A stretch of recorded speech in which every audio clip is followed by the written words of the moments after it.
आने वाले अपने वीडियो में मैं बात करूंगा ज्ञान, वैज्ञानिक ज्ञान और ज्ञान की राजनीति। जब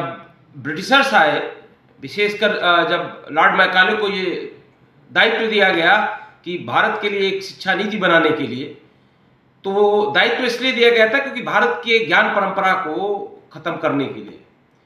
क्योंकि बिना यहाँ के गुरुकुल सिस्टम को, बिना यहाँ के ज्ञान सिस्टम को खत्म किए वो अपना ज्ञान प्रणाली जो थी, उनका एजुकेशन मॉडल था, उसको इम्प्लीमेंट नहीं कर सकते थे। अतएव जो है मैकाले ने और तत्कालिक यूरोप के सारे स्कॉलरों ने इस पे बड़ा जोर दिया कि ज्ञान को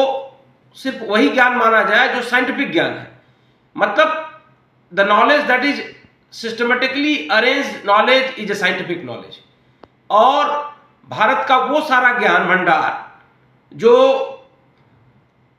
तथाकथित या उनकी नजर में क्रमबद्ध, सुसंगठित और सुव्यवस्थित नहीं था, वो ज्ञान वैज्ञानिक ज्ञान नहीं है, वो ज्ञान तथ्यों पर आधारित नहीं है। तो इस वजह से उन्होंने हमारे बहुत सारे ज्ञान को, जो कि लोक में ज्ञान था, उन ज्ञानों को, हमारी परंपराओं को, हमारे वेदों को, उपनिषदों को, जो कि वाचिक परंपरा में प्रभावित हो रहा था एक पीढ़ी से दूसरी पीढ़ी में, उस सारी ज्ञान परंपरा को, चूंकि उनके हिसाब से वो क्रमबद्ध नहीं था, व्यवस्थित नहीं था, सुसंगठित नहीं था, और सबसे महत्वपूर्ण कि कहीं उसको लिखित स्वरूप में जो है डॉक्यूमेंटाइज नहीं किया गया था, कोडिफाइड नहीं किया गया था। इस वजह से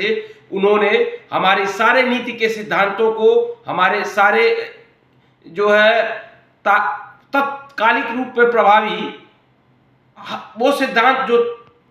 प्रासंगिक हो सकते थे, उनको ज्ञान की मान्यता नहीं दी, उनको सिद्धांतों की मान्यता नहीं की। तो आने वाले वीडियो पे मैं इस विषय पे भी चर्चा करूंगा, ज्ञान, वैज्ञानिक ज्ञान और ज्ञान की राजनीति, और ज्ञान की जो पाश्चात्य परिभाषा रही और भारत में ज्ञान को लेकर जो चिंतन रहा, उसको लेकर। धन्यवाद।